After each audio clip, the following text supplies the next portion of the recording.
নমস্কার বন্ধুরা, খাই খাইতে আপনাদের স্বাগত।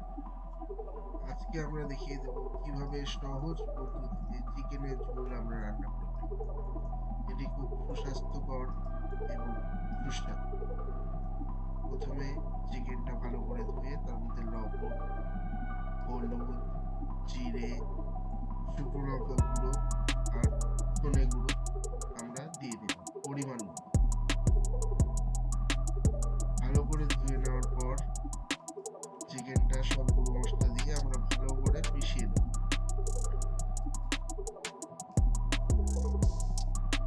ভালো করে মশলাটা মিশিয়ে নেব আমরা মাংসের মধ্যে।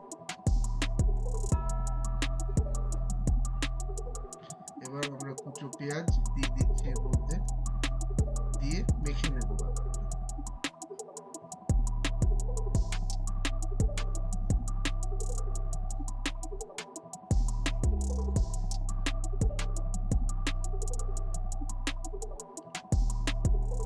ভালো করে মিশিয়ে নিচ্ছি।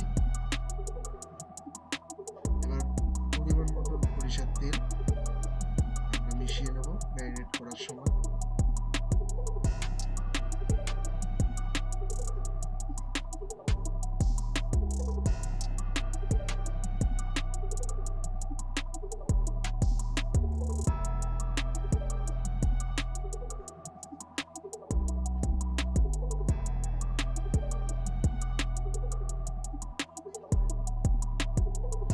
এবার আদা বাটা, রসুন বাটা, আমরা পেঁয়াজ বাটা আমরা মিশিয়ে নেব ম্যারিনেটের সাথে।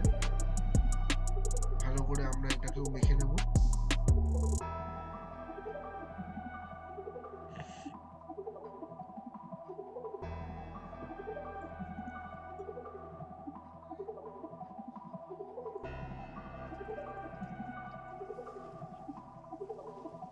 এবার আমরা আলুটাকে হালকা ফ্রাই করে নেব।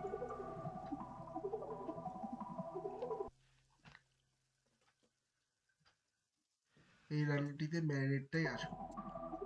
আমরা আলুটা ভেজে নিয়ে তুলে নিলাম।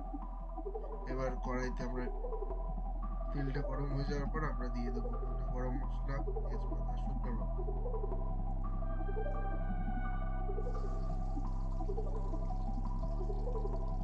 দুটো শুকনো লঙ্কা আমরা ভেজে নিচ্ছি, তাতে দিয়ে দিলাম তেজপাতা।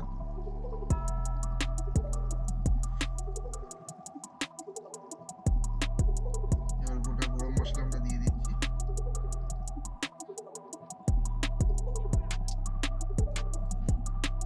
ভালো করে ভেজে নিচ্ছি আমরা।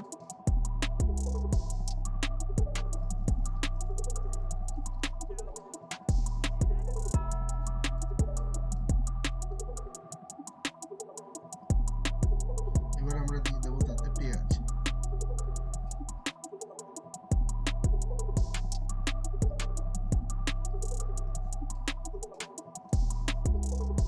এবার আমরা 2 মিনিট মতন এটাকে নাড়িয়ে নেবো এবং ভালো করে পেঁয়াজটা ভেজে নেব।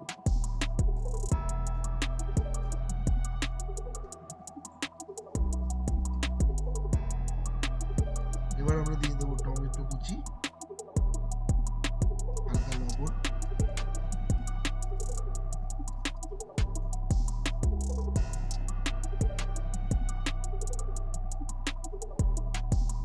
আমরা সামান্য চিনি দিচ্ছি কালারের জন্য, আপনারা ওটা নাও ইউজ করতে পারেন।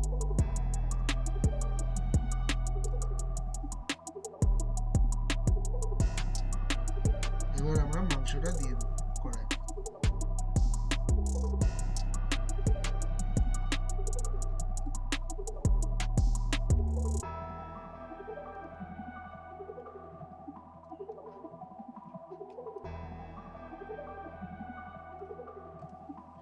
এবার আমরা ভালো করে আমাদের মশলাটা মিশিয়ে নেব মাংসের সাথে, যেটা আমরা আগে ম্যারিনেট করে রেখে দিয়েছিলাম।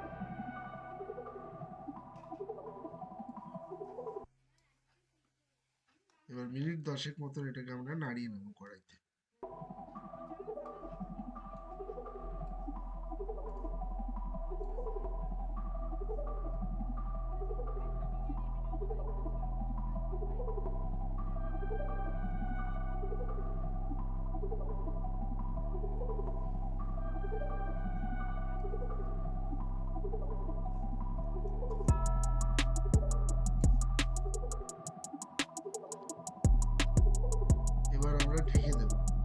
সেকেন্ড জন্য। আপনারা দেখতেই পাচ্ছেন 10 মিনিট ঢাকা দেওয়ার পর আমাদের মাংসটা এখন এরকম পরিস্থিতিতে। এবার আমরা একটু ধনেপাতা কুচি দিয়ে নিলাম আর ভাজা আলুগুলো এবার আমরা দিয়ে দিই।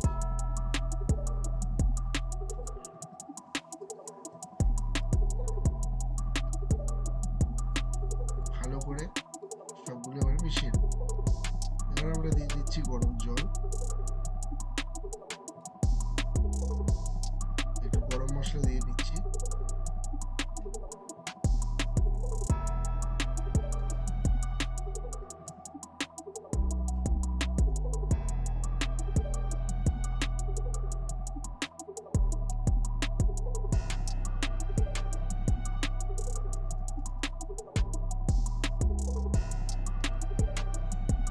এই আমাদের রেডি চিকেনের ঝোল।